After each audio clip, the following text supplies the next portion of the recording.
They are naturally created machines that operate with the energy of 10,000 nuclear bombs. They're tropical storms with wind speeds that can reach up to 230 miles per hour, capable of generating enough electricity to power the entire United States for months. They are tropical cyclones. In the Pacific Ocean, they're called typhoons, and in the Atlantic, they're called hurricanes. That cluster of thunderstorms that came off the coast of Africa moved right through the Caribbean, moved right across Central America, and eventually developed into a named storm in the Pacific. I've never felt anything like that in my life, no. No, that was one of the most intense, terrifying experiences I've ever had in my life.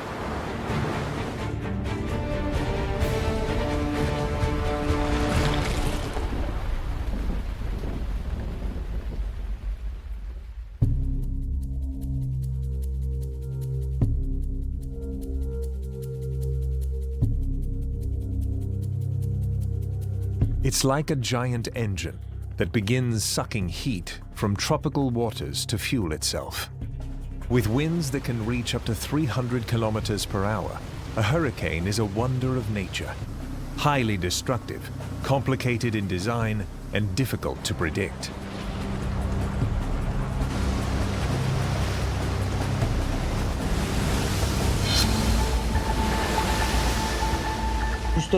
Hurricanes or typhoons or cyclones, they have several names, are machines, we will say, with extremely complex thermodynamics. It is a very large cloud system, naturally, which has a vortex structure, therefore something that revolves around itself. It feeds on the weather, on the vapor from the ocean. This vapor is then transformed into rain. There are objects that are hundreds of kilometers long, even up to almost 1,000 kilometers long.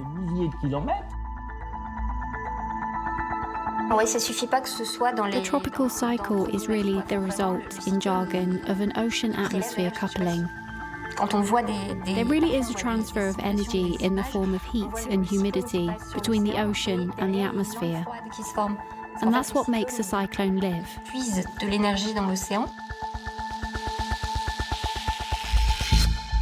So hurricanes really start as a cluster of thunderstorms. We consider them areas of low pressure where actually there's rising air. As air rises, the moisture condenses into clouds.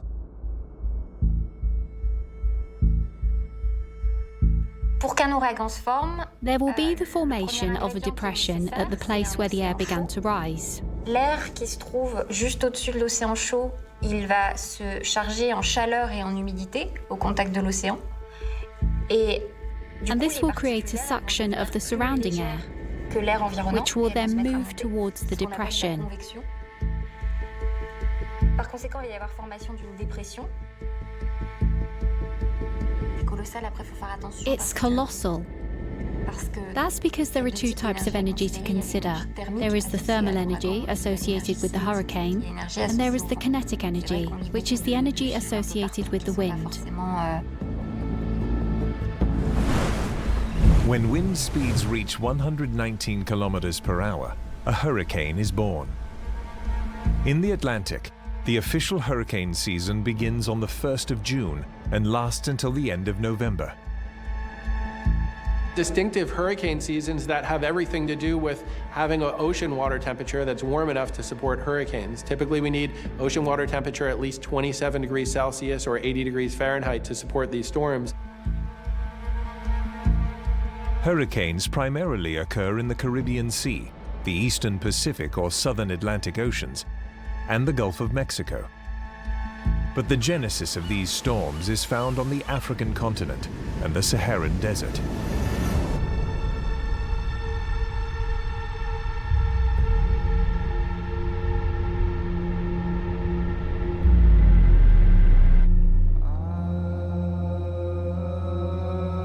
Hurricanes primarily occur in the Caribbean Sea. As one of the largest deserts in the world, the Sahara covers 25% of the African continent, more than 3 million square miles. This desert's wide expanse of sand absorbs heat and then radiates vast amounts back into the atmosphere. The heat and humidity over equatorial Africa create thunderstorms. These storms travel west over the Atlantic Ocean and can organize into a tropical depression.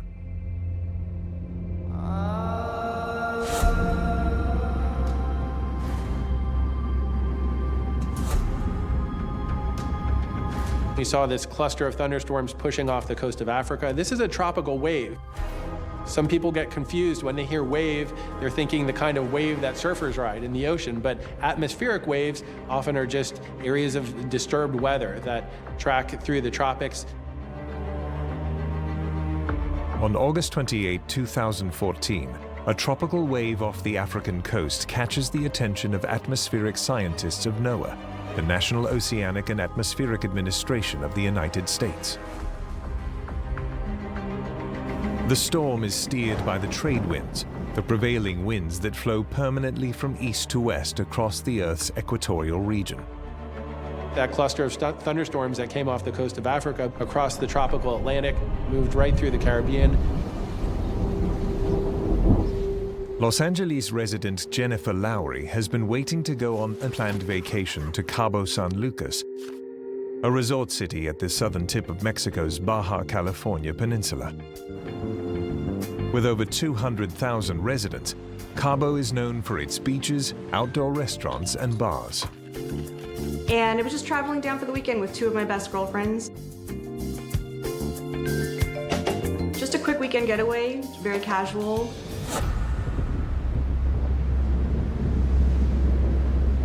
September 3rd, 2014. What started out as a tropical wave off West Africa is now a poorly organized storm that is slowly crossing Central America. The United States government's National Hurricane Center warns of the possibility for this wave to develop into a low-pressure area south of Mexico and later into a tropical cyclone. The cluster of thunderstorms arrived in Central America around September 3rd, moved out into the Pacific. It became a tropical depression, which is a closed circulation, a closed area of a disturbance. It never really developed into a hurricane or a tropical storm in the Atlantic, so it never got a name. But moving out into the Pacific, it got better organized.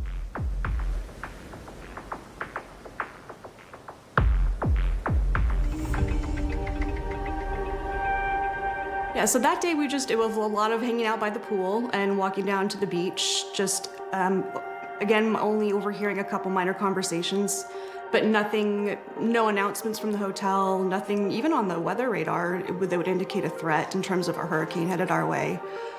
But heard rumors that it was out there, but not headed in our direction. And so we just went about our day. We went down to the beach, just a happy little holiday. There was nothing indicating that there was anything amiss.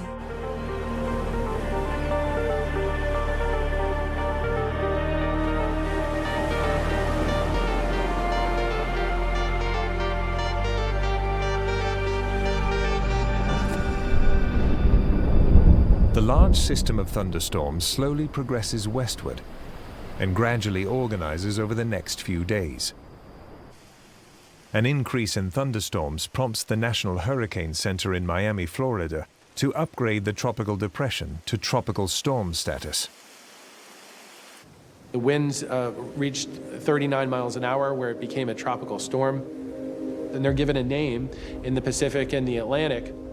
The World Meteorological Society assigns the storm a name. In this case, it got the name of Odile, late on the day of September 9th, 2014. Storms are given first names because, in the end, it speaks more to the people. And in general, people are more attentive to phenomena when they are given a first name than, for example, a number.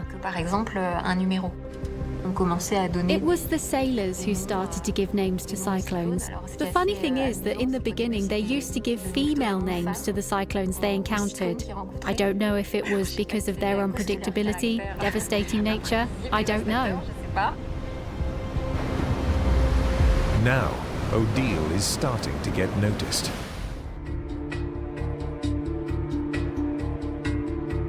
There were some rumors around the hotel, or some murmurings that the storm was strengthening and was headed back east, so towards the Cabo Peninsula. No indication it was going to be a major disaster.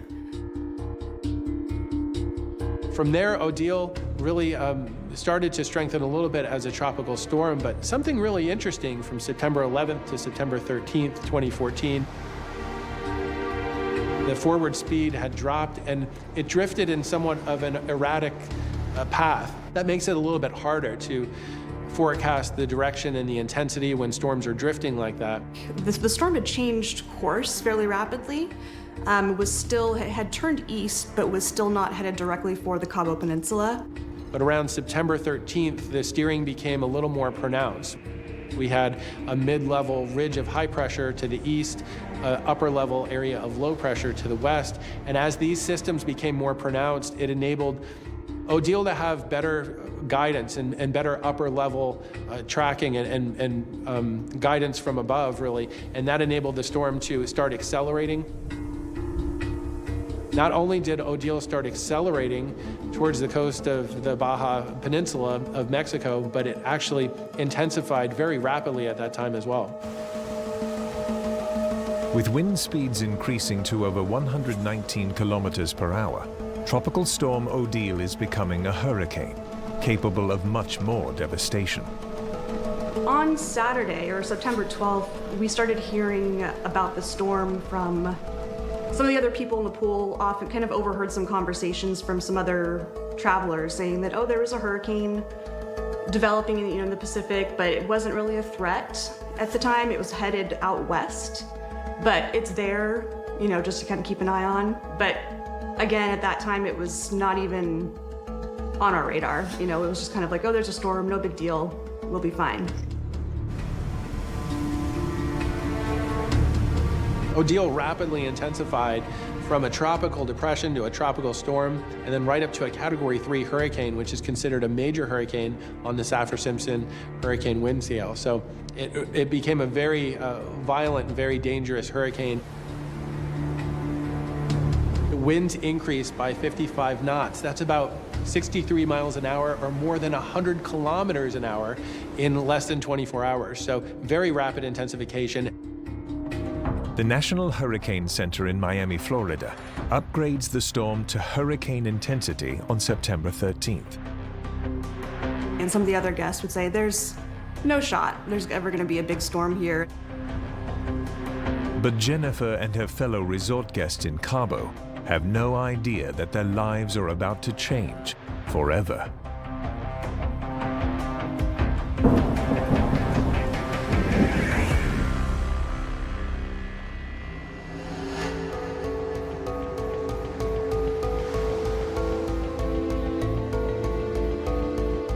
What started out as a tropical wave off the West African coast lumbered across the Atlantic Ocean and Central America.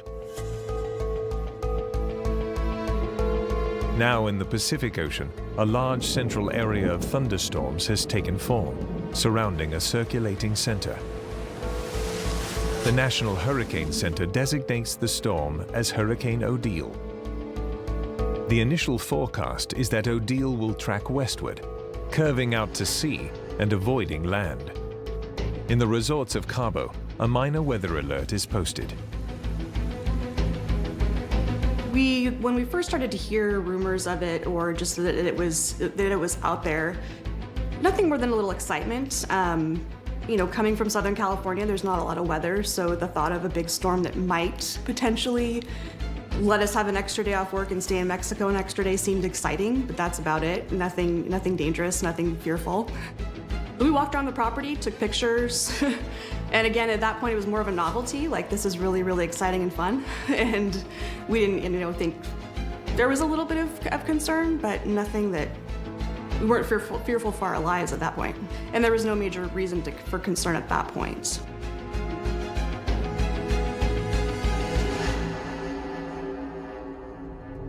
While scientists know how a hurricane develops, they know less about what the storm is likely to do.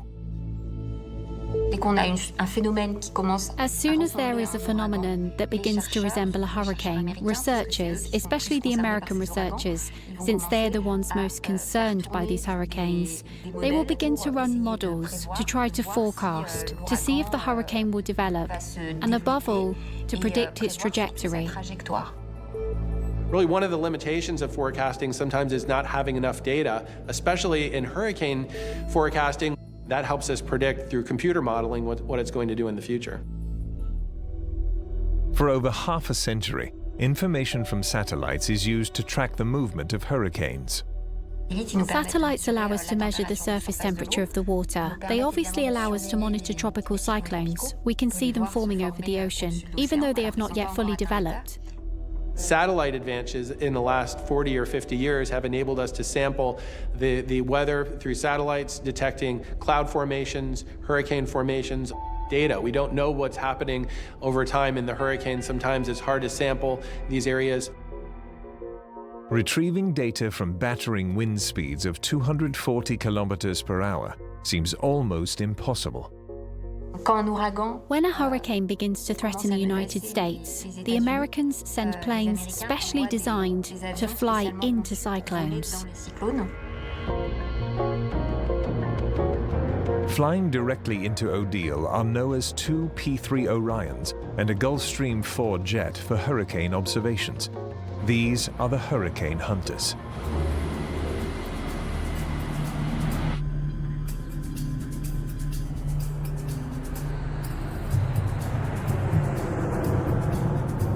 Manned by pilots, scientists, and researchers, these brave men and women fly straight into one of the most destructive forces of nature. They're very valuable because they'll fly into hurricanes, they'll fly transects across the hurricanes at different elevations, sampling temperature, humidity, wind speed, all these valuable data inputs that go into our models.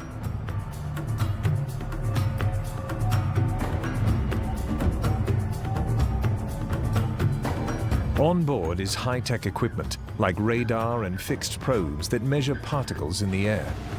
Buffeted by howling winds, blinding rain, and violent drafts, these aircraft can slice through the eye wall of this monster, entering the relative calm of the storm's eye.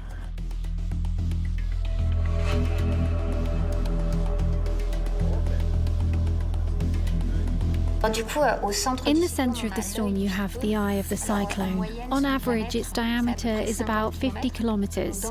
So in the eye of the cyclone, there's almost no wind. In general, there are no clouds. In any case, there is no rain. Sometimes there can even be blue sky. And around this eye, there is an area where there is a lot of rain, where the winds are extremely strong. It's called the cyclone wall. And beyond this area of the cyclone wall, there are actually spiral bands, bands of rain.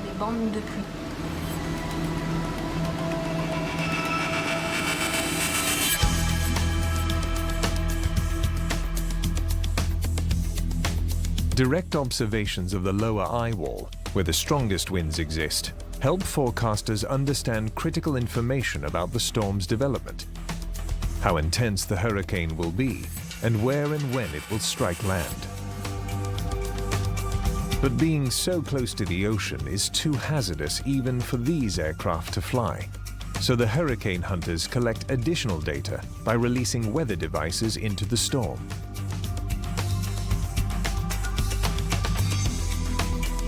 They'll actually drop sensors out of the airplanes that are tethered to parachutes. They're called drop zones, and they actually go through an atmospheric column collecting data on the way down. They give us a snapshot of what's happening in the atmosphere at a certain time and at a certain location. As dropsondes fall toward the ocean, they transmit data such as pressure, temperature, wind speed, wind direction, and moisture to scientists aboard the Hurricane Hunter aircraft. Drop zones actually, they provide a snapshot of data in time. There's innovation and experimentation now with launching drones into hurricanes, and those do two things. If a drone can stay airborne for hours, instead of getting a snapshot like a photograph of the atmosphere, it's more like collecting a movie of the atmosphere. You're getting hours of data, and so this is giving you a lot more information. The other thing interesting about drones is that they'll often be positioned near the boundary layer where the atmosphere meets the ocean. That's a dangerous area where the hurricane hunter planes do not fly because the winds are really strong, and also hurricanes push towering waves, so it's really dangerous for an airplane to be near the ocean surface. NOAA's unmanned aircraft systems have the ability to get closer and deeper inside the hurricane. The canister is released from the P-3 plane. The drone is deployed, opens its wingspan, and flies through the storm. Once it attains level flight, it begins operations. The data helps to predict the storm's maximum intensity and what's going on inside its inner core. Hurricanes are not only tracked from the air, they are also closely monitored from the sea.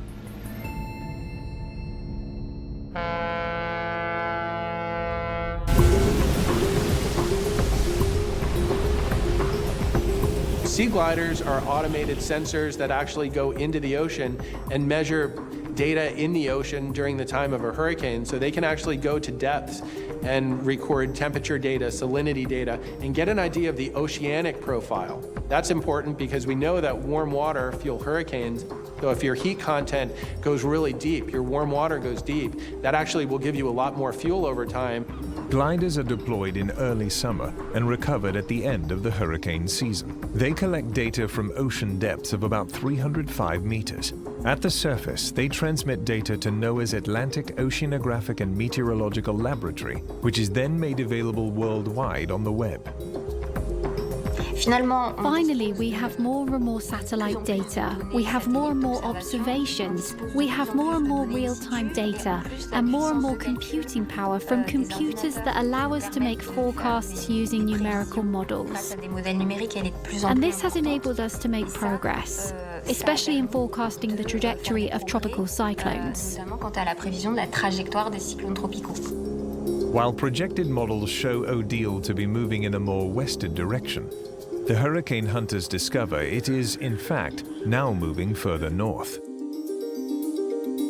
So we're predicting a trajectory, and around that we plan an area where it might go. This is the zone that I'm going to call the zone of uncertainty. That's the forecasting cone. Odile accelerates north-northwest in the direction of the Baja California Peninsula. Getting the forecast right can be a matter of life or death. In order to properly create forecasting models of hurricanes, scientists need to understand how they move. Help may come from a most unlikely place, like a soap bubble.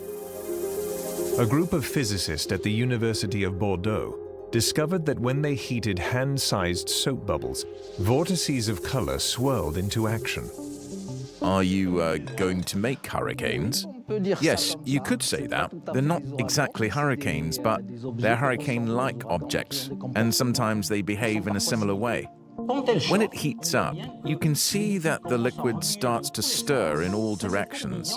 These vortices had a very particular dynamic in the sense that they began to rotate very slowly, and then, little by little, they rotated faster and faster. And then this speed began to decline and decrease, and that hit us right away, because hurricanes have a similar behavior. The movement of a soap bubble vortex follows a path. By studying how these mini soap storms intensify and move, the group developed a mathematical model that can forecast, on a much grander scale, the trajectory of a tropical cyclone. If we follow the intensity of these eddies, the wind speed in the first 40 or 50 hours, for example, for a hurricane, if we follow how it varies over time, we can predict, for example, when the maximum intensity is going to be reached and what that maximum intensity would be. We can see that in the history of these hurricanes, the variations in relation to the average trajectory, well, they are similar to what we find in the whirlpools of the soap bubble. The objective of researchers is to better understand and finally succeed in better forecasting of tropical cyclones, hurricanes and typhoons. The objective is to better understand them in order to be able to predict them better, to forecast them earlier, to make more precise forecasts and, in any case, to be able to better warn populations that may be threatened. Les populations éventuellement menacées.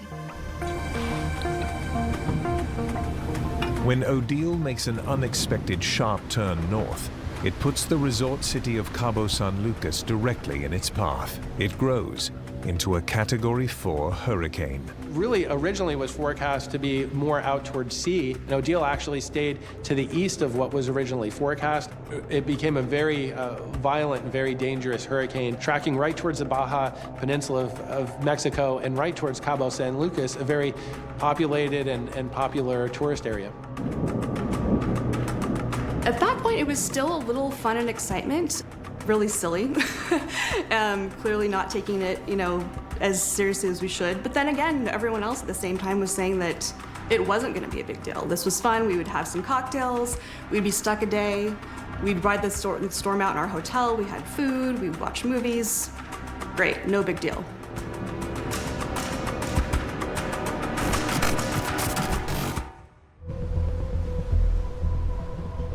Hurricane Odile barrels towards the resort city of Cabo San Lucas, Mexico. Foreign hotel guests like Jennifer Lowry notice the warning signs of the approaching natural disaster. Probably at that point in time, never seen rain that severe or winds that intense. Clouds were starting to look real ominous. The tide was coming in. You could feel it in the air. Kind of everything starting to intensify. Kind of a feeling of electricity in the air. The pace of the hotel staff running around and trying to expedite preparations.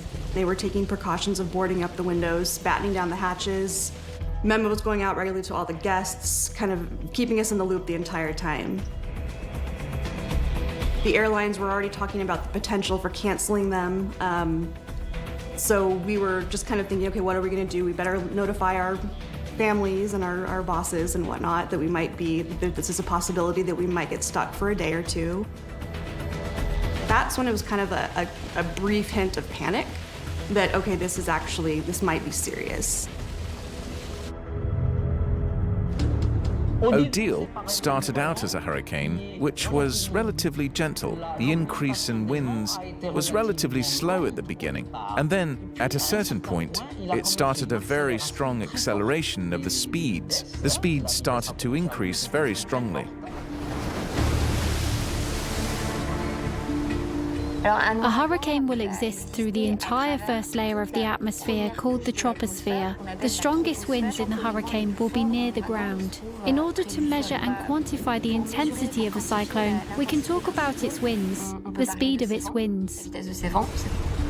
It's very important because it's this speed that does the damage. It's not the hurricane alone, but it's the speed of the winds that damages the houses, that destroys the trees. We consider Category 3 through Category 5 as major hurricanes, capable of doing major structural damage when those winds push into coastal communities. Odile is a Category 4 cyclone. Its winds were blowing at 220 kilometers per hour. And even we've had some impacts of hurricanes that were Category 5s offshore, but then weakened before landfall. Category 5 wind speeds exceed 157 miles an hour. For example, Hurricane Katrina. 24 hours before landfall, Katrina had maximum sustained winds more than 175 miles an hour.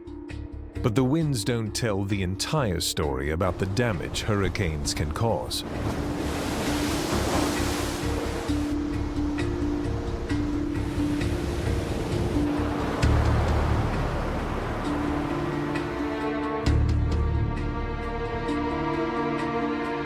People think of hurricanes as wind events because we see a lot of video of palm trees blowing around and roofs blowing off houses, but it's actually the flooding that kills most of the people and does most of the economic damage. So really saltwater storm surge and heavy rainfall near the coast and inland tend to kill a lot of people and produce a lot of damage. The storm surge is the raising of the ocean level when a tropical cyclone arrives on the coast. Winds from the cyclone push the bodies of water towards the coast, creating a rise in the water level. If ever there's a high tide phenomenon at that time, it creates an even greater rise in the water level, and this storm surge creates floods that are often deadly. In 2012, at its peak, Hurricane Sandy stretched 900 miles along the Atlantic coast of the United States. The massive superstorm made landfall at high tide. As it moved towards the mid-Atlantic coast, the wind field greatly expanded, and so the strong winds were blowing over hundreds of miles of coastline, but unfortunately that enabled it to push tremendous amounts of salt water all along the mid-Atlantic and the New England coast. Tremendous area got impacted by strong winds and really high saltwater storm surge as well.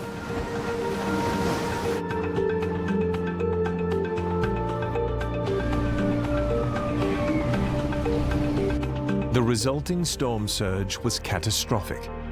346,000 homes were destroyed along the New Jersey shore, tens of billions of dollars of damage, and a total of 285 lives were lost. Floodwaters kill more people in hurricanes than the wind, but what we use for the classification of this storm is the wind category. And so this blindsides a lot of people. I spent about 10 to 12 years building the first storm surge database for the United States, and it's basically the comprehensive flood history for coastal communities from Texas to Maine. So it really builds that archive of data from the mid-1800s to present, so people can actually drill down into their community and actually see their community flood history, which gives us a good idea of risk analysis.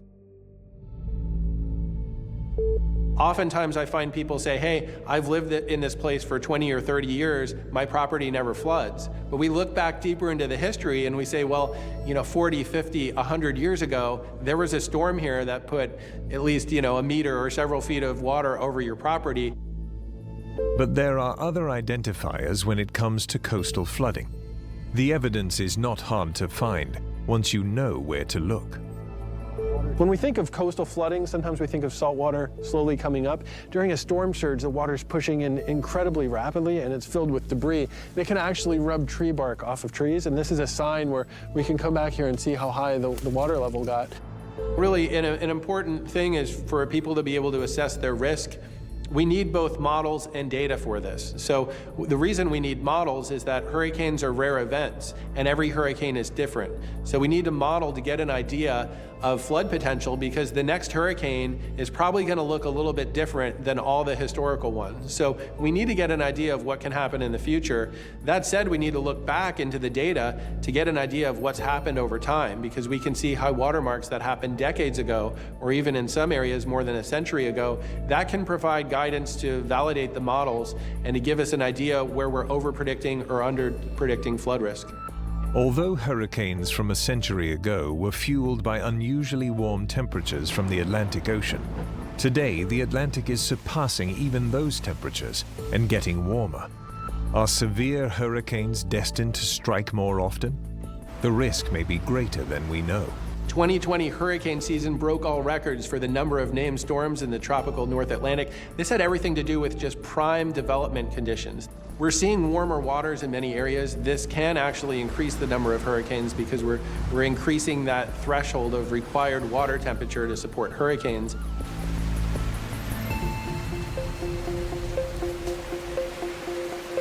In the resorts of Cabo San Lucas, at the tip of the narrow and remote Baja Peninsula, some 26,000 foreign tourists are stranded.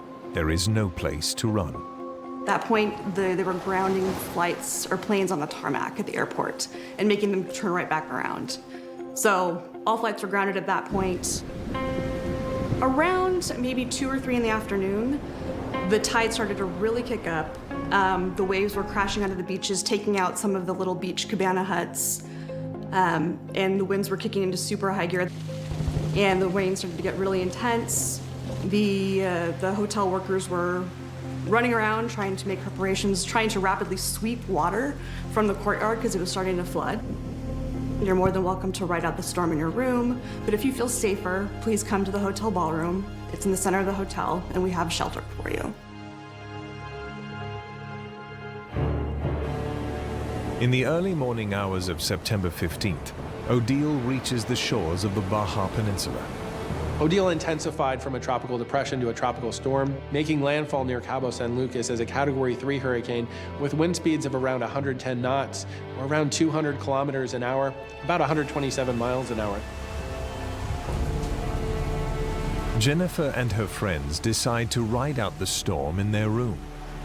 The power started to officially go out completely in our room and flicker. And flicker and then go out completely. And everybody kind of went, kind of like a shriek. We're starting to get a little panicked because things were rapidly intensifying. So at that point, yes, we were in total darkness. So all communication at that point ceased. The last thing that our family members or friends heard from us were those messages saying, things are getting really bad. Just so you know where we are, we're safe, but you may not hear from us. It was starting to occur kind of in the back of our heads that what we thought was going to be fun and games and an extra day of vacation may quickly turn into worst case scenario, just at the rate that things were intensifying.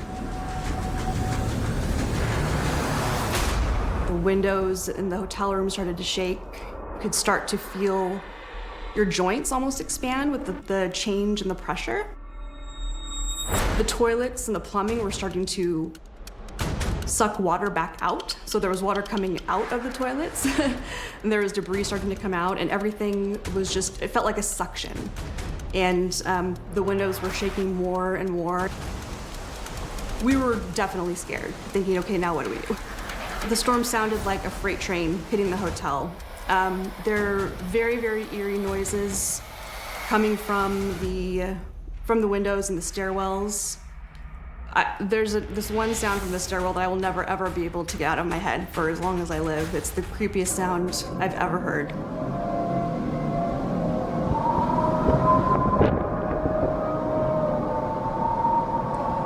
Basically, the hurricane playing the hotel like a wind instrument. A palm tree snapped off and smashed into our window. There was water seeping through the glass panes in the window into the room. So we decided at that point this was serious enough for us to go take shelter. It took 3 of us to pull the door open because the suction was that strong at that point. And we just grabbed hands and made a run for it. Jennifer and her friends join other guests in the hurricane shelter set up in the hotel ballroom. There were guests that were coming in who had made it back on their own, who were bleeding and fallen, but about 85% of the hotel rooms were completely ruined, windows shattered. There's stories of furniture flying through the window, glass breaking. People were coming in looking horrified, injured, bloody. Once we saw the panic and concern from not only the guests who had been through hurricanes before, but the hotel staff, that's when it really started to think, okay, we may not make it. This was terrifying. By 11 o'clock at night, the most dangerous part of the hurricane, Odile's eye wall, comes ashore. The eye wall is close to the ocean, where the strongest winds lurk. Drawing energy from heat in the water, it propels this giant monster over Cabo San Lucas. At any moment, things could have completely collapsed. Doors of the ballroom are going to fly off, and everyone's going to get sucked out. And although that seems like a crazy thought, that's what it felt like. The maintenance people, the hotel staff, they were continuously inspecting the roof to make sure that it wasn't about to fly off. I'd say it was the equivalent of like white knuckle gripping a steering wheel for the next 4 or 5 hours in that hotel ballroom. And then all of a sudden, it got quiet. It got really quiet, and one of the other hotel guests had their iPad up in the weather radar, and they looked, because we were still getting a little bit of Wi-Fi signal at that point. They said, "We're in the eye." And just then, the hotel staff kind of came around and said, "Nobody leave the room. This is just because it's not over." But it was eerily quiet. It can happen that the eye of the hurricane passes over an island, for example. So the wind blows and then suddenly it stops for an hour, 2 hours. So we think it's over. But in fact, the cyclone continues to advance. And suddenly, finally, it's the other part of the cyclone that's over the island. There the winds start blowing in the other direction since we're on the other side of the eye. tout à coup, ils se mettent à souffler dans And l'autre it's sens. this that is particularly devastating because, in the end, the houses, the facilities, etc., first suffered an extremely strong wind in one direction Extrêmement fort dans un sens. and then an extremely strong wind in the other. En gros, toutes les constructions qui avaient... So basically, all the construction that had held up when the first part of the wall passed through will end up collapsing during the second passage. When after the eye of the storm passed by and the back wall of the hurricane hit, it felt like a bomb was going off. There were 140-mile-an-hour winds. The whole building shook. It felt like the building was just going to lift off in the air. It was much more violent and terrifying than the initial first half of the storm. And people still filtering into the ballroom, being rescued, looking like they had just been through a nightmare. It was pretty terrifying. The couple from South Padre Island that were so calm and collected at first and reassured us that there was absolutely nothing wrong, that they'd been through many of these, they were shrieking and panicking and literally freaking out.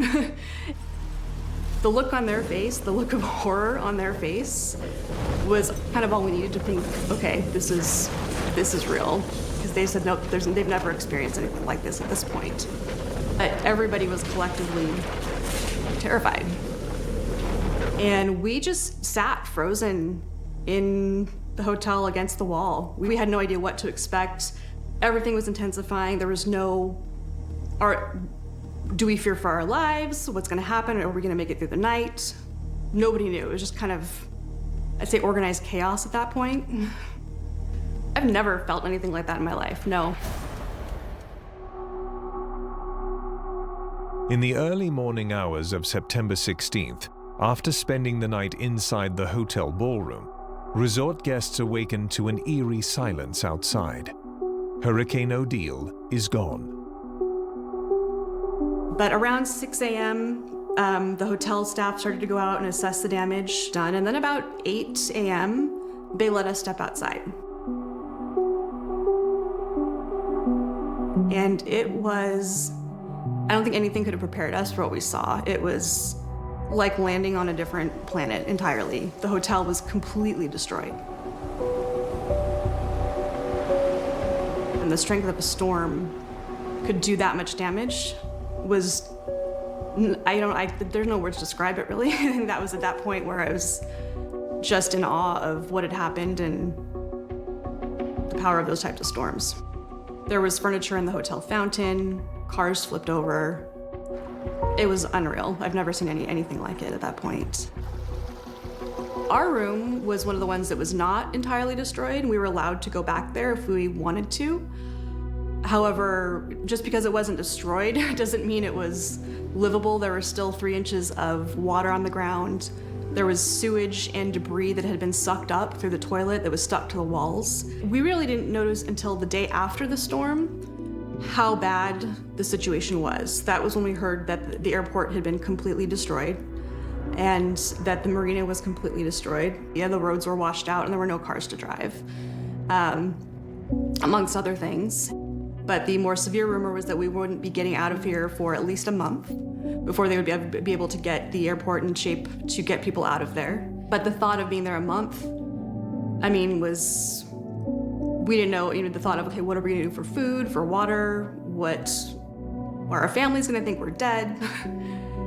There was just a ton, thoughts were swirling. It was pretty terrifying.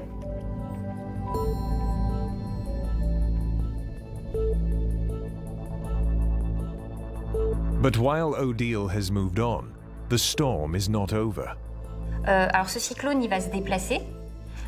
So this cyclone, it will move and it will have 2 ways to die.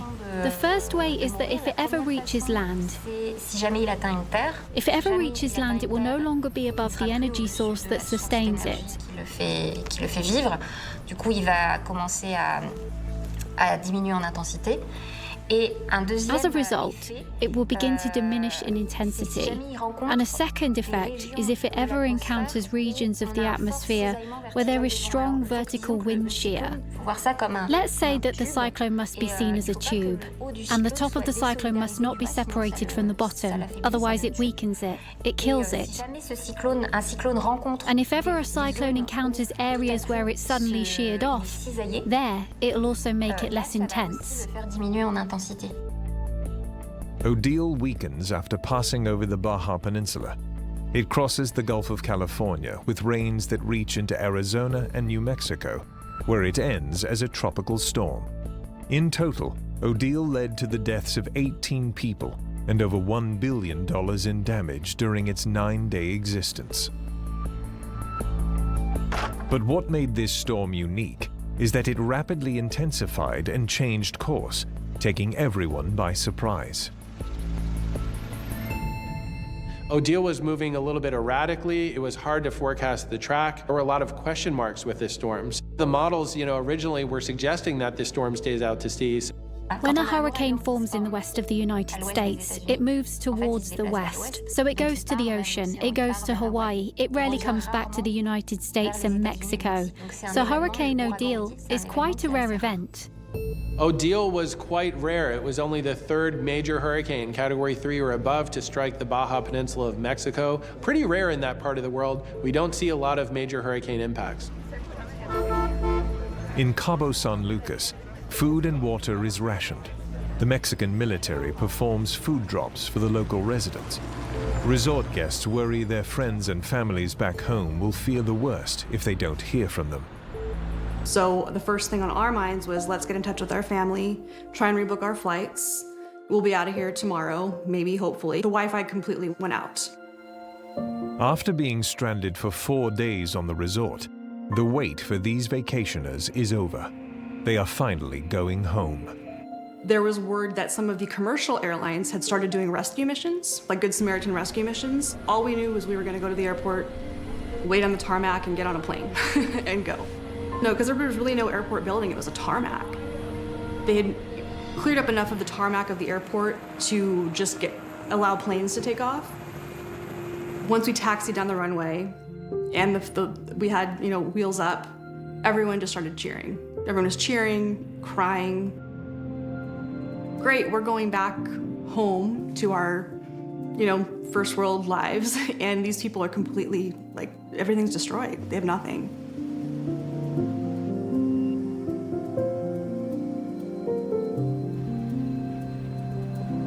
Many of the vacationers, now survivors, began a fund to help the community of Cabo San Lucas rebuild.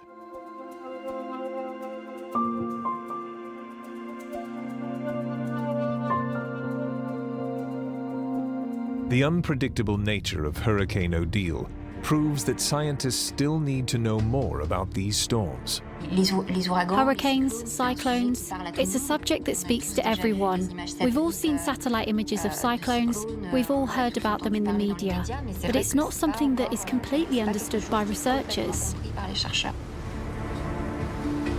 And this makes it all the more difficult to predict what will happen to them with climate change. It's a really complex issue. It is up for debate if climate change will produce more hurricanes in the future or not. The models generally suggest that the number of hurricanes may not really change, but the hurricanes that do form may have a tendency to become stronger. In regards to the influence of climate change on the trajectory of tropical cyclones, on their size, on their speed of movement, there is no clear answer to this. That is to say, the forecasts for the moment are too different to be able to be conclusive on this question. But most scientists do agree that this destructive force of nature will only get worse and more unpredictable. Recent findings show the average forward speed of hurricanes has been slowing down as average global temperatures warm. When hurricanes stall in one place, they produce huge rainfalls and severe flooding as water rises to record levels. In 2017, Hurricane Harvey sat over Houston for 4 days, and dropped over 2 meters of rain in some areas. 68 people were killed. Another impact that we may see with a changing climate is rapid intensification of hurricanes, especially as they're near the coastal areas. This has a lot of impacts. It makes it hard to prepare for them. The coastlines, they're getting more and more populated, more and more developed. In addition, with climate change and rising water levels, the risk of submersion in the event of a tropical cyclone will be increasingly high. The most effective and radical solution would in any case be to encourage new construction to be carried out further away from the coast.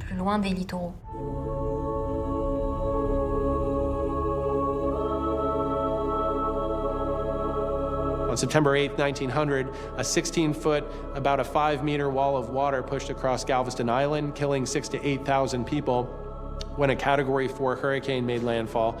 Most people died from the saltwater storm surge. It devastated Galveston. Much of the island was destroyed, and so soon after that, a seawall was built, really protecting the island and protecting the city of Galveston from the tremendous waves and water that can push in during hurricanes. Walls to protect from rising seas may become part of a future hurricane defense. The statue on Galveston's seawall is in memory of the Great Storm of 1900. It ranks amongst one of the largest hurricanes ever recorded, making it the hardest to forget. On the list of hurricane names, some are retired.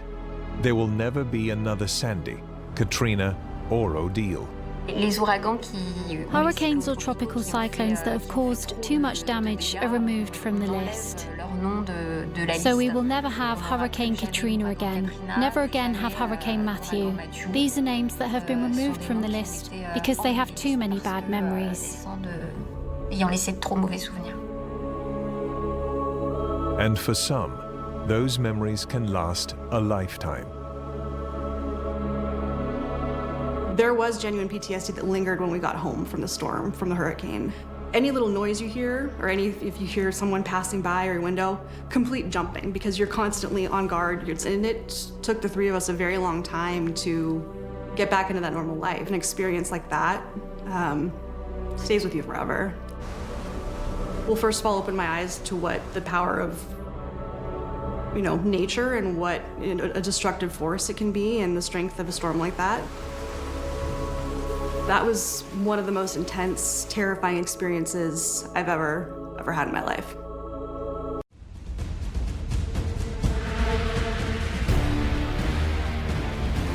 They are among the most powerful forces on Earth, with swirling winds of more than 300 miles per hour and the strength to destroy nearly everything in their path. They account for 60 deaths and millions of dollars in property damage each year. They're called whirlwinds, funnels, twisters. These are tornadoes. You can feel the ground shaking. Feels like a continuous small earthquake. And suddenly I realized that everything around me began to just suddenly started to lift. And I had debris hitting the car, and things were lifting and lifting and lifting. It's coming right at us. And I'm not going to see my wife. I'm not going to see my daughter again. And I thought, oh my gosh, I'm gonna lose my life out here. From the British Isles to the French countryside to the heartland of the United States, tornadoes have been tearing up the landscape, decimating buildings, homes, and entire communities. Now, there is growing concern that the number of twisters and the regions they encompass may be changing, due largely in part to the effects of global warming.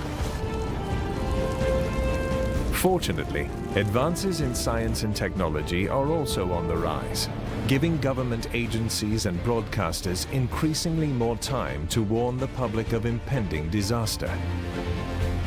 Will new science in weather forecasting help mitigate this increasing threat?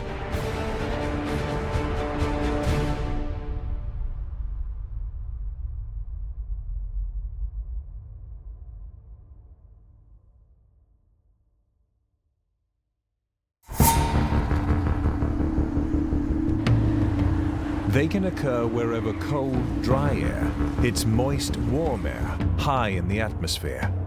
Tornadoes have touched down in every continent except Antarctica, appearing where you least expect them. There are a few dozen cases a year in France, and roughly speaking, almost 95% of tornadoes in France are of low intensity, with winds estimated at less than 200 kilometers per hour. Violent tornadoes, even if they are exceptional, can occur in France. There is no construction that is completely safe from these phenomena. But of all the tornadoes on planet Earth, most are happening in a region of the United States known as Tornado Alley, where an estimated 75% of the world's tornadoes take place, an average of more than 1,000 twisters every year, 4 times more than in all of Europe. The central part of the United States is really the perfect laboratory to create the storms that make tornadoes. We have lots of warm, moist air that comes up from the Gulf of Mexico, and lots of cold, dry air that comes over from the Rocky Mountains. And those are the ingredients that allow us to get thunderstorms, that warm, moist air underneath that cold, dry air. But we also have the winds changing direction with height, coming from out of the south at low levels and out of the west from over the mountains. And that produces the kind of storms that actually rotate, that are much more likely to make thunderstorms that'll produce tornadoes. And it's really the only place on the planet where that happens a lot of the time. Tornadoes get their energy from thunderstorms, and thunderstorms get their energy from the warming that occurs during the day, a bit like a hot air balloon. It rises because it is warmer than the air around it, and therefore thunderstorms will form precisely when we have air close to the ground, which is really heated, which will rise, and as long as it is warmer than the air around it, it will continue to rise. So it will form the cloud, and then the cloud, which will be able to extend to the top of the troposphere at more than 10, 12, sometimes even 14 kilometers of altitude, and so, as the day goes on, the energy is stored near the ground. This is where thunderstorms will mainly occur. All the violent phenomena associated with thunderstorms, such as tornadoes, gusts of wind, heavy hail, or heavy rain.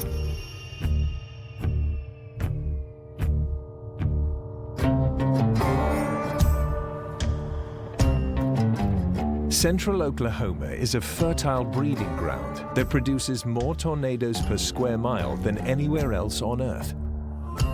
It is a place husband and wife storm trackers Val and Amy Custer call home. They live in the city of Stillwater with their 6 kids.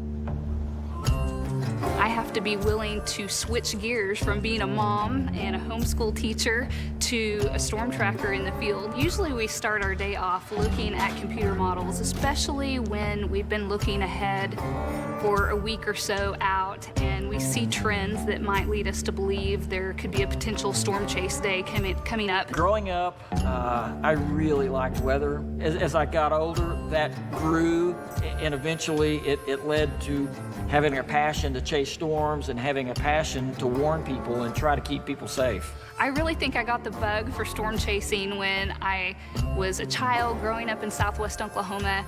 There is just wide open plains there, and it's just so fantastic because you would see the storms come in from the Texas Panhandle, and to me it was always very exciting. Landing an internship at KWTV Channel 9 in Oklahoma City, Amy met Val Custer. We started a really great friendship, and so much so that he wanted me to chase storms with him. One day we were chasing storms in the Texas Panhandle, and we were coming back into Oklahoma, and he pulled off on the side of the road and jumped out of the truck, and he asked me to marry him. I wished it could have been in front of a tornado. That would have been so awesome, right? Proposing in front of a tornado, but then we would have had to have somebody on camera to get it. Early this morning over in Norman, Oklahoma, meteorologist and storm researcher Eric Rasmussen begins his workday. First thing we do really is to turn on the computer and start looking at the weather data. Before breakfast even, we look at all the satellite images and we look at all the computer model outputs and try to get a sense of what the target region might be. Eric and his colleagues work at the National Severe Storm Laboratory and the National Storm Prediction Center in Norman, Oklahoma, part of the United States government's National Oceanic and Atmospheric Administration, or NOAA. The folks in the Storm Prediction Center are continually monitoring the weather from all across the United States, including the radars, the computer guidance, all the surface observations. So they're keenly focused on how those conditions are evolving and whether or not it will be necessary to issue a severe thunderstorm or tornado watch, which they would then send out to the appropriate forecast offices and to the media. After decades of being dismissed by more mainstream weather data collecting sources, storm trackers like Val and Amy have become an integral part of tornado warning operations of the National Weather Service. As storm chasers, our primary role is to warn the public about severe weather. And when we go out, we always take a moment and we pray for the people of Oklahoma, because what we do in the field is very important.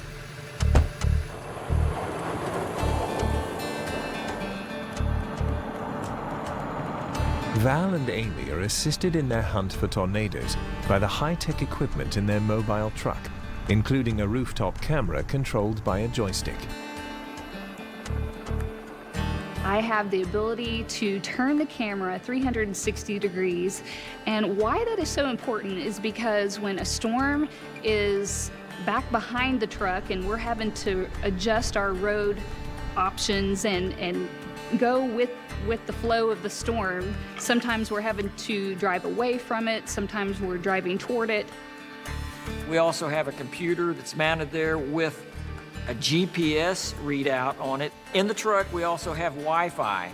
And the Wi-Fi allows us to see the radar and see it in real time.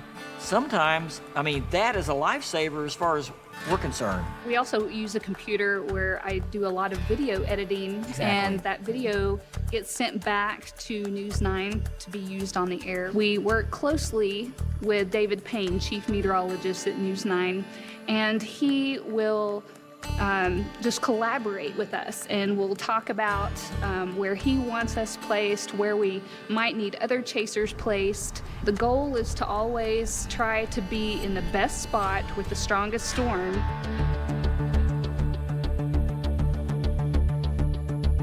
David Payne is the chief meteorologist at Channel 9 KWTV in Oklahoma City. The station has long been considered a pioneer in severe weather coverage. I was born and raised here in Oklahoma. Whenever there was any chance of storms or any severe weather growing up, I was so glued to the TV set, and I just wanted to see what was going on, and always has been such a big part of my DNA. The one thing about Oklahoma weather is how violent our weather can become. We have more tornadoes per square mile than any other place on the planet. Every day, the daily task is to give people the most accurate, the best information on where the life-threatening weather is, where these tornadoes are. Most mornings, me and David will talk. I'll get his opinion about where he thinks things are going to happen. I really think Northwest Oklahoma is where it's at. David said, yep, I completely agree with that. We'll look at all the different weather parameters, and we'll pick out that tornado target together. I want Val to be in that spot. Using computer models and live radar, Val and Amy head out towards a severe storm system that is forming in rural Oklahoma. Damaging winds, large hail and tornadoes are predicted for the area. While most people under these circumstances would be heading away from the danger, these adventurers drive directly towards it. While en route, they will communicate their observations and feed live video to a local office of the National Weather Service, reaching the Storm Prediction Center in Norman. The Storm Prediction Center is often the nation's first line of defense against severe weather. Here, forecasters monitor weather conditions across the U.S. and relay forecasts of severe weather up to 8 days in advance. They search the skies for specific rotating thunderstorms where most tornadoes are born. The king of all storm clouds, known as supercells. It begins when warm, moist air blows under cooler air. These strong winds collide, start to spin, and create supercells. For a supercell to produce a tornado, its horizontal wind motion must go vertical, where a funnel extends from the clouds to the ground. Yet few supercells actually produce tornadoes. I think the holy grail is to figure out how tornadoes form in supercell storms. We've known for a long time that the rotation is going on a few thousand feet above the ground, but we haven't been able to make that connection between the rotation aloft and the tornado at the surface. So just about everything we're focusing on right now has to do with how that creates the tornado. It's very complicated to have a tornado form because, in fact, in the supercell, you have to have a balance between the updraft that comes to feed the supercell and this downdraft from the other side. And why not all supercells cause tornadoes? The main driver in that thunderstorm is the updraft, okay? So the very first thing we do is we look for the updraft as it's going up. Typically, it might be, I don't know, anywhere between 1,000 and 2,000 feet above the surface, let's say, but that's what we call the updraft base. That's where all the action happens. We locate what we think is the strongest thunderstorm updraft, the one that's going to eventually take over and become dominant, and we find that, and we do our best to get under it. They're not just in one spot, they're moving at forward speeds of 20 to 50 miles an hour. We get under it, we stay with it, we're watching it close for signs of rotation.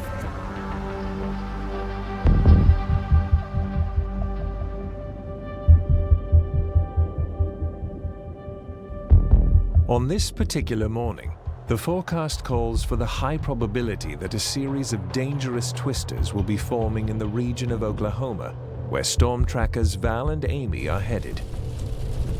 Forecasters at the Storm Prediction Center discuss conditions with local weather offices and issue a watch, notifying people in the affected area to stay alert for changing weather conditions and probable warnings. So the tornado watch is issued quite a few hours in advance of the expected tornadoes.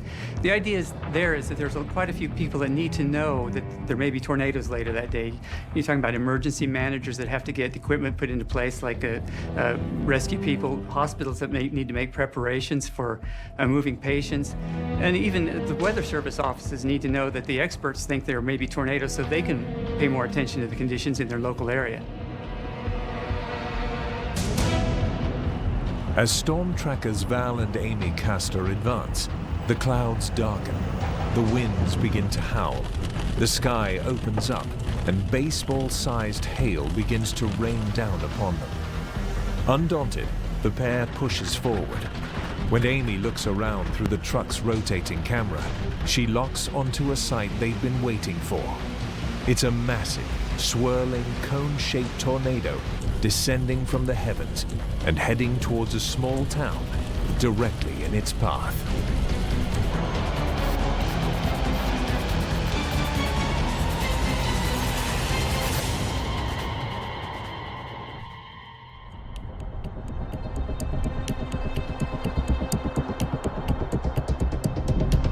Out in the field, Val and Amy Castor catch the first images of a tornado bearing down on a small town in Oklahoma.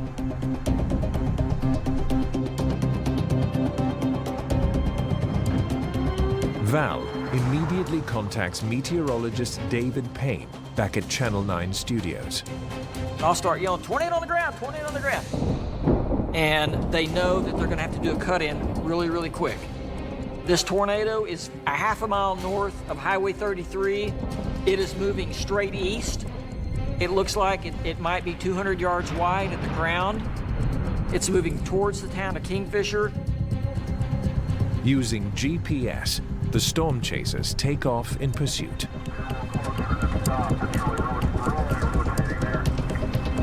When we first see that tornado touch down, I get pretty excited. There is so much going on at that moment that it can seem a little overwhelming. I'm looking at the camera. The shot needs to look great.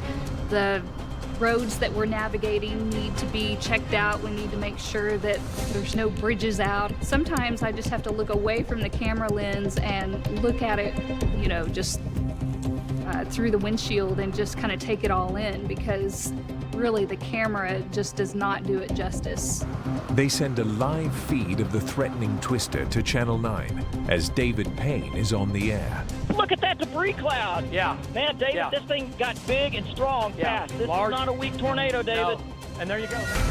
The meteorologists in the Weather Center are talking back and forth to me, telling me this is what's going on with this tracker, this is what's going on with the chopper. So many moving parts.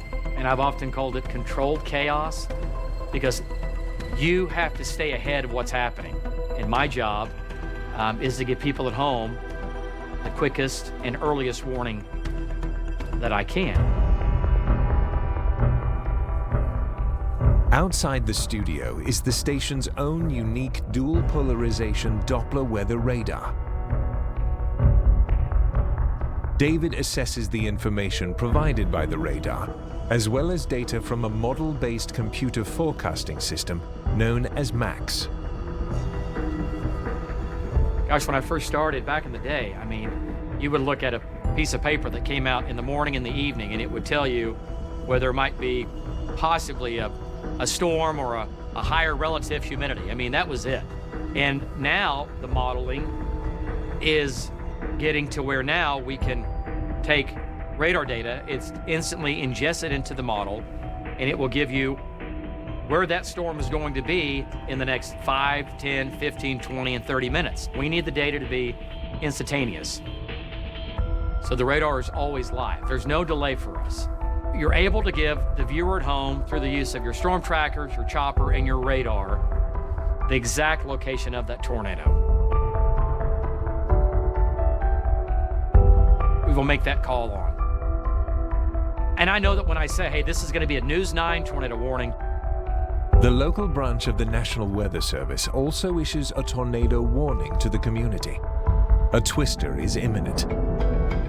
Time is essential. Today, for tornado event, the average lead time is about 13 to 18 minutes. What our warning system is designed to do today is to offer people the opportunity to shelter in place. And unfortunately, there isn't a lot of time to do much more than that. But what if it were possible to give people more time to make those individual choices, to stay and shelter in place or evacuate? So it might be the case that a lot of people actually would prefer to get out of harm's way if it was possible to do so before a tornado strikes an area. If they were to do something like that, then they would need a lot more than 13 to 15 minutes to get out of the way safely. It would be really helpful if those individuals who would want to make those choices had information that targeted the time scale when they need to actually be making those decisions. Weather values have no intrinsic value by themselves. They acquire value by being used by people to make decisions. How do people make the right decisions that ultimately leads to the saving of life and less damage to property?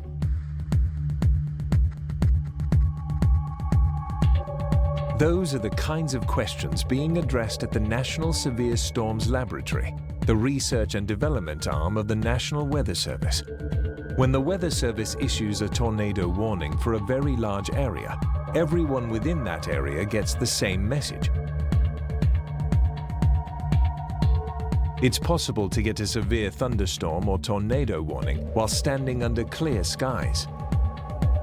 With less of an incentive for people to take any action, complacency can be the enemy when the next tornado strikes. We can produce the best forecast possible, but if people don't take appropriate action, then it doesn't matter. So that's why we have to do things like social science research to make sure that the information that we give them is actionable so we can save lives and property. Cody Berry, a research scientist at the National Severe Storms Lab, is leading a program to address the next generation of severe weather warnings, forecasting a continuum of environmental threats, or facets, seeks to fine-tune exact storm threats to specific areas. But facets is more than just the measure of science. It's also a study into human behavior. Research at the National Severe Storms Laboratory has asked forecasters what goes into making a warning decision and have found that there actually is a social component to making that decision, that they are considering what is going on in society as they make that decision. In order for facets to be successful, we have to integrate social and behavioral sciences with the physical sciences in order to create actionable information for our end users. Those are the kinds of questions being addressed at the National Severe Storms Laboratory, one of the research and development facilities of NOAA. The grids are actively moving in real time and assessing threats down to the exact streets. It's a very personal forecast, telling you exactly what the threat is at your location. One of our areas of research is threats in motion, which is essentially taking the warning polygon that we currently have and moving it with the storm instead of it being stationary. So what that does is it gives people that are upstream of the warning polygon more advanced notice that a storm is coming if they aren't being weather aware. That when you're in the warning, you need to take action. Those that are outside the warning but are at increasing chances of being hit by a tornado, they can take their action at a lower threshold. What I envision for future tornado warnings is that once the National Weather Service forecaster issues that warning, it gets disseminated through a variety of methods. And that would include things like wireless emergency alerts on cell phones. That would include broadcast meteorologists on television communicating the current status of the weather situation and the warning. And it would also include third-party apps through private sector companies that can tailor those warnings to their individual users. As technology develops, people and places at high tornado risk around the world will have the ability to receive targeted warnings sooner and more efficiently to help make their own decisions. In France, we do not have a system such as those designed in the United States. So we're going to have the monitoring map that has existed since autumn 2001, which will warn about various severe weather phenomena. In France, there are generally between 20 and 50 cases of tornadoes each year. And these times are rather situated in the hot season, rather from May to October. And therefore, the regions in France, which will be mainly concerned by tornadoes, will be located on the northwestern quarter of the country, but also close to the Mediterranean regions.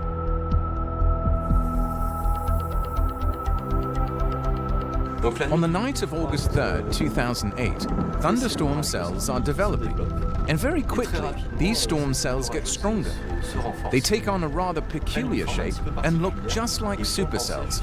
So, at that time, it must be admitted that people were not necessarily aware of the risk of tornadoes and of these supercells. Shortly after 10 p.m., there was a tornado. And this tornado has reached an extremely strong intensity since it was estimated at EF4, with wind gusts that must have approached 300 kilometers per hour. Unfortunately, this tornado passed over an urbanized area, and so, inevitably, there were dramatic consequences.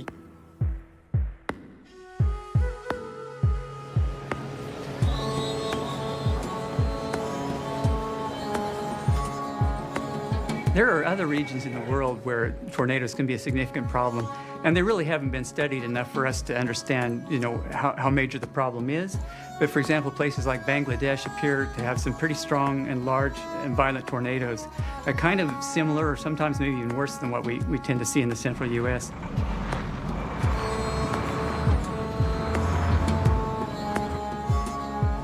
So the North Indian subcontinent, especially the eastern part of it, is peculiarly prone to tornadoes.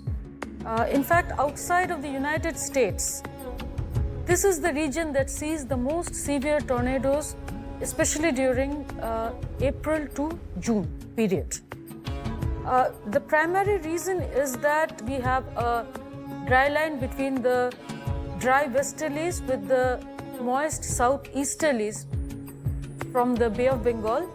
And in the upper levels, generally during this season, there is the westerly, subtropical westerly jet stream that comes over this region. Along with that, there is a very cold air advection in the upper level. Very potent conditions for severe thunderstorms, especially tornadoes. Because of this, some of the most severe tornadoes of the country and of the world happen over this region.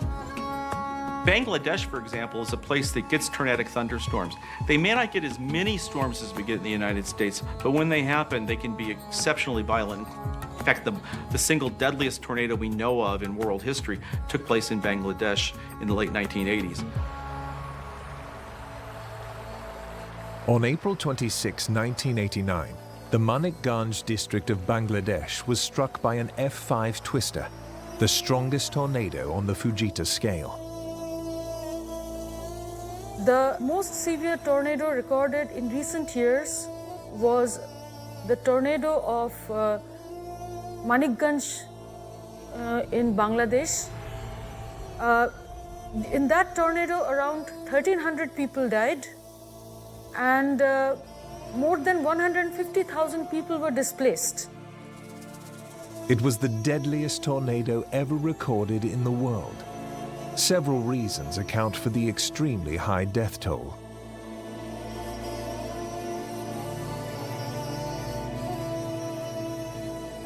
The reason was mainly that over these regions, the houses are mostly with corrugated roofs, and temporary structures are more common.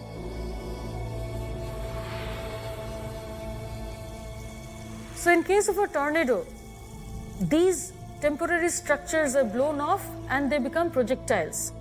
So these cause more damages than expected. Problems that are there are epidemics, there are injuries, because of which also a lot of death and damages happen. There has been a lot of improvement both in India as well as the neighboring countries. One of the most significant improvements was the formation of the SARC storm project, under which a lot of data was exchanged or is still being exchanged between countries which have, neighboring countries which have a similar kind of problem during the period March to June. So during that period, the observations are shared amongst countries. If we expect people to take action, the action has to be communicated to them in time for them to act upon it. So 3 hourly nowcasts for thunderstorms, their severity, likely impact is communicated in India up to the district level and block level, which is as close as possible to the people, to the disaster managers, so that action can be taken and damages can be averted. With all these actions, we are seeing significant improvements, increasing awareness amongst the people. Back in Oklahoma, while David Payne tracks the moving storm, Val and Amy are chasing the twister that's about to strike the town. They like to get in close, and there are times where I'll be on the air, you know, and I'll kind of sweat a little bit and think, man, he is right there. He's in harm's way, but he's good, and he knows how to get out of the way.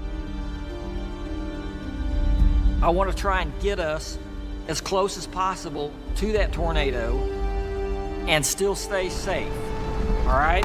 So close, but safe. I'm always about 10 miles ahead, looking at the map, deciding where to go. In 2013, the El Reno tornado struck central Oklahoma with wind speeds of 165 miles per hour. Val and Amy were there. We start getting hail, and the hail starts off as golf ball size, then goes up to softball size hail. Just bam, bam, bam, hail just falling all over the place, can't see much. And then all of a sudden, boom, we pop out of the rain and the hail core, and there's this massive multiple vortex tornado on the ground to our east. I mean, several, like 3 subvortices just spinning around, kicking up dirt, and I'm looking at it, the largest tornado ever recorded. It's getting bigger and expanding over top of us. So we're backing up. Other storm chasers are turning around and leaving. We're getting winds flowing from the west to the east that's shaking our truck kind of making us feel like we're floating on air, and that wind was flowing into it. That was a dangerous situation. Our pastor, Pastor Hardy at our church, sent this text, and obviously he was watching Channel 9 coverage, and the text went like this. Channel 9 has plenty of storm chasers, but your kids only have one, mommy and daddy. And then the second part of that text was, listen to your pastor. Sudden changes in direction and rapid enlargement caught many off guard. 3 veteran storm trackers were killed. Our job is extremely dangerous, but we have to be smart and use our experience and be wise about every decision we make, because we do want to make it home safe to our kids.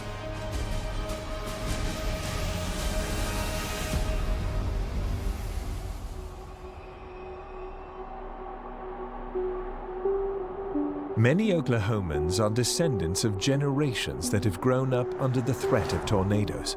For Val and Amy Castor, storm tracking is more than just a job. It's personal. And so we were watching that storm that formed out west of Stillwater, and that thing quickly got strong. Obviously, you know, our house is in Stillwater, and I called the babysitter, and I said, okay, I want you guys to get in the cellar right now. So she got all the kids, they went out to the cellar. As a mother, it was just horrifying. For the scientists who study them, getting too close to tornadoes has always been a risky business. Thunderstorms that produce tornadoes. This is an exceptionally dangerous place to try to collect data. Just above the ground, and with air coming down, potentially large hail in the area. It's just a very dangerous place to be. And so this has been one of our big limitations for a long time. Prior to the tornadoes forming, there's a rotating column of air that extends all the way to the ground. But somehow the storm is concentrating that into a very small column, which becomes the tornado. And it's probably the mechanism is same as a figure skater bringing in their arms and bringing that angular rotation, that momentum inward, and causing it to spin more and more quickly. Just north of that rotating updraft in the supercell is where all the action seems to be in terms of developing the tornado. We've never operated there before because basically there's often baseballs falling from the sky, and because we didn't know there was anything interesting going on there.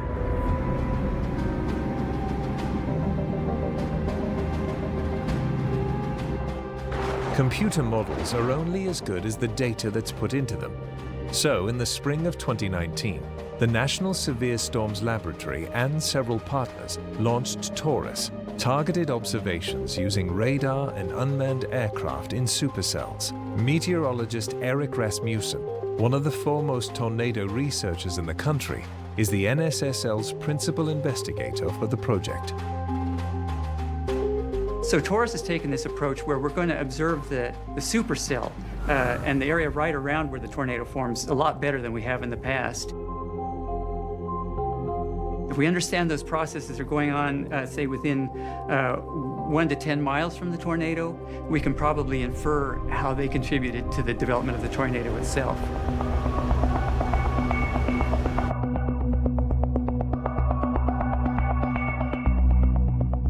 The TORUS project is a uniquely scientific undertaking covering approximately 367,000 square miles, from Texas to South Dakota.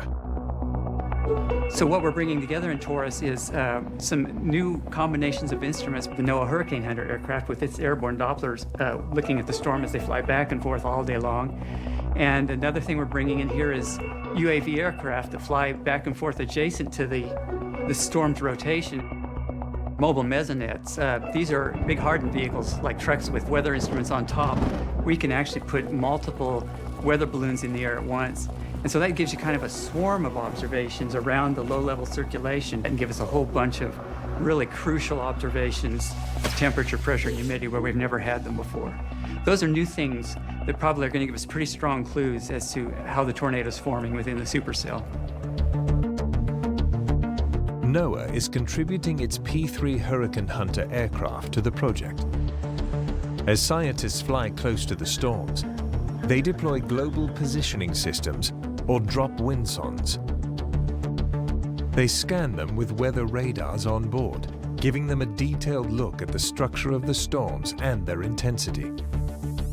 We're looking very close to where the tornado forms and trying to find out exactly how that happens and how the rotation on the horizontal axis gets turned into a tornado.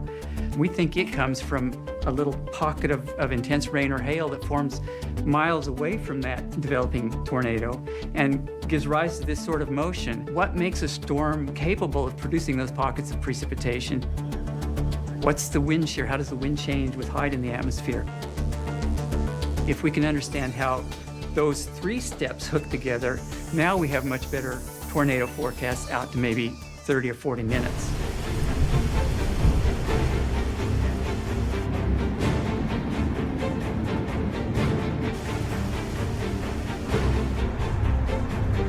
Back on the road, still in pursuit, Val and Amy watch as the tornado rips through the neighborhood where they live, destroying houses and worrying that their own home may be next.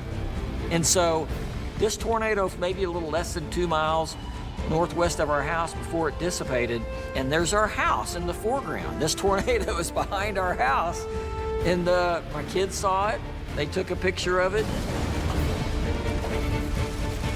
While the Castor's home is spared, others living in the town directly ahead may not be so lucky.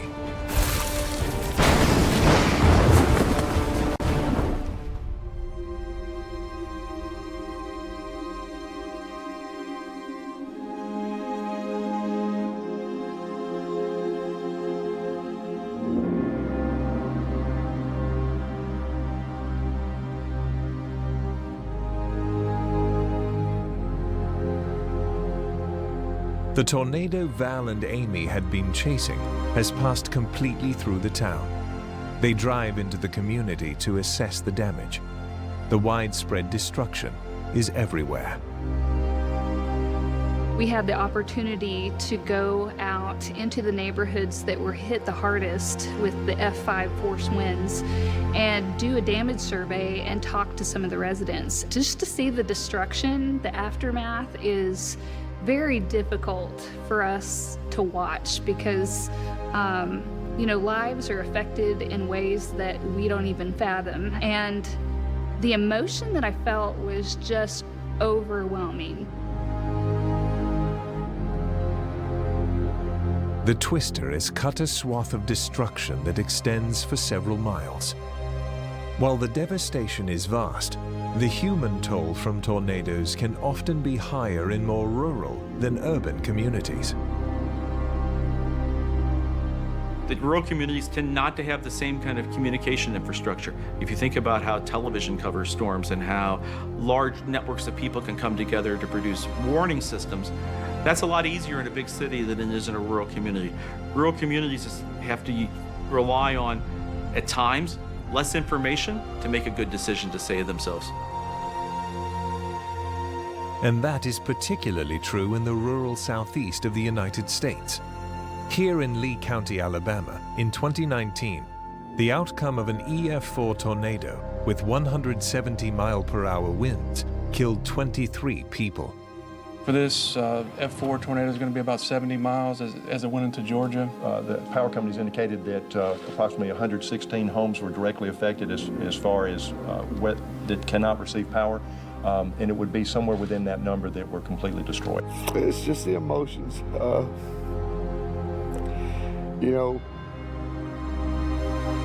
When you lose a grandson, it's very hard. We just try to put the pieces back together and go on and just try and rebuild.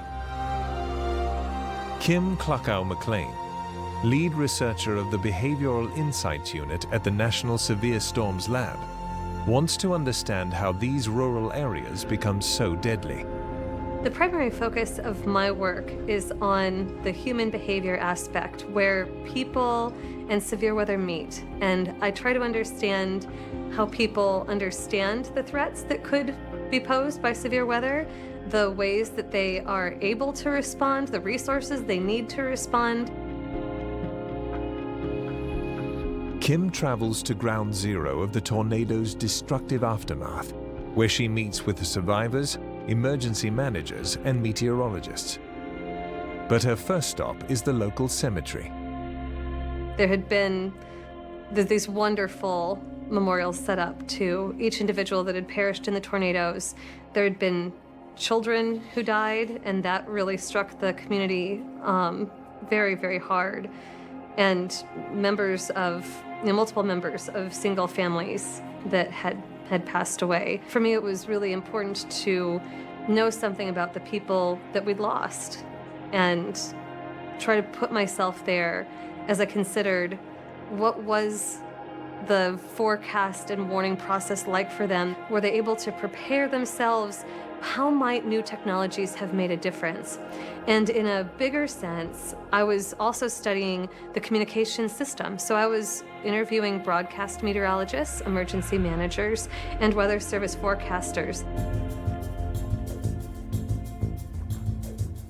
Within the National Severe Storms Laboratory is the Hazardous Weather Testbed, a facility where people who are developing technologies can come together with the people who might use them. We bring National Weather Service forecasters from across the country into the same room with research meteorologists and developers, and they try out new tools and technologies to figure out how well they work within the flow of a weather service forecaster. We have started some collaborations with entities abroad. The UK Met Service is represented, Germany, France, even Australia, and parts of Asia. They can come in and work with us as we're developing new forecast technologies and techniques. On the social science side, we've started to collaborate on messaging strategies because different countries message risk to their populations in different ways. Different meteorological services have been set up in various countries that just have different approaches that they try. We draw a lot of inspiration from what is done by American researchers and forecasters to learn from them. In Europe, we have a laboratory that was set up about 15 years ago called the ESSL, European Severe Storms Laboratory. And this laboratory aims to try to join forces in Europe to try to improve the forecasting of thunderstorms and all the severe phenomena associated with thunderstorms. They are working closely with the American researchers at the NSSL, National Severe Storm Laboratory. And also with the best American researchers at universities. They're going to propose, for example, tools such as a European database that bring together all the severe phenomena. We are going to test new products and also compare our weather forecasting methods.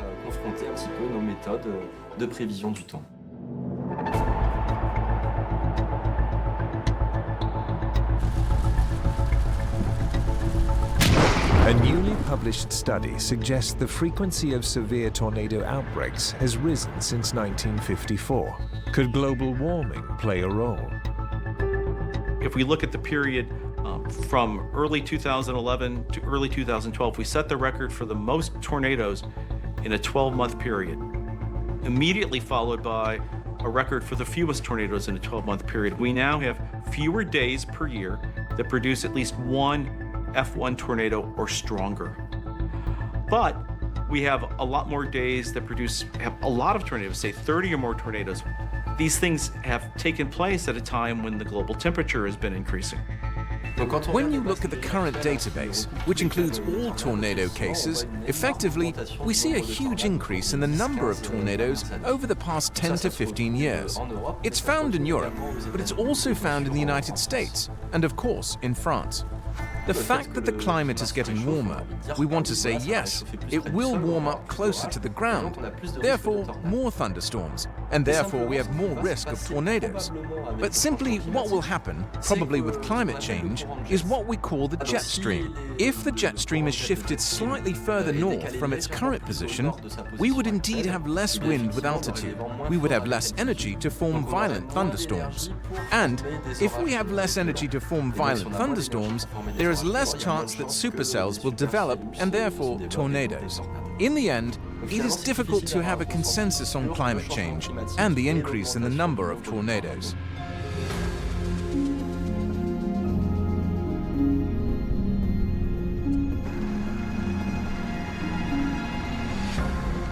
But a warmer climate may mean bigger tornadoes, like the EF5 that struck the city of Joplin, Missouri in 2011.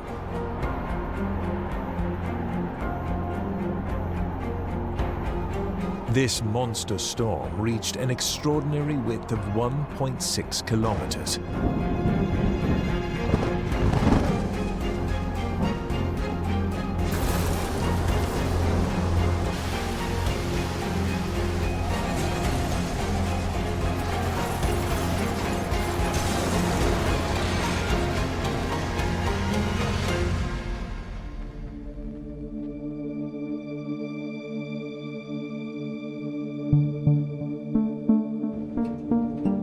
The Joplin tornado killed 158 people and caused $2.8 billion in damage.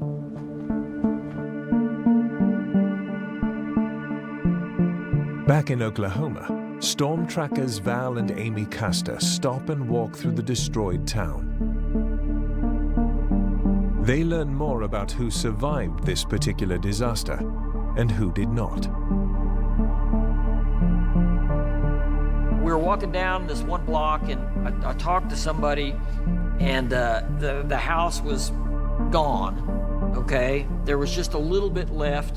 The bathtub was there, and as the tornado was coming, right before the tornado hit, there was a family. There was a mother and a father and 3 smaller kids, right? So what they did is they put the kids in the bathtub, and then the mother got on top of the kids, and then the father got on the very top. And I believe they tried to pull something over top of them, like a comforter or something like that. But when the tornado hit, every one of them survived, with just minimal injuries. I just attribute that, to God. People die in tornadoes primarily in 2 different ways. One is the building collapses around them and lots of stuff falls on top of them. But the most common way is probably actually essentially getting hit by debris that's flying horizontally. So if you're inside of a home, you want to be in the lowest floor, in a small interior room, no windows. You want to get as low as you possibly can in that room.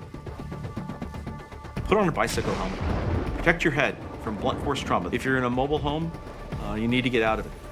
Those tend to not be very safe at all.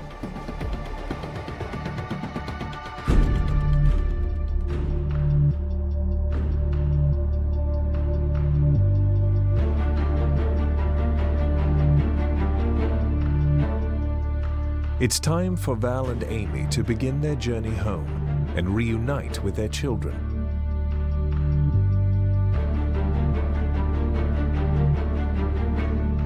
Storm chasing for us, it's more than a job, it's a calling.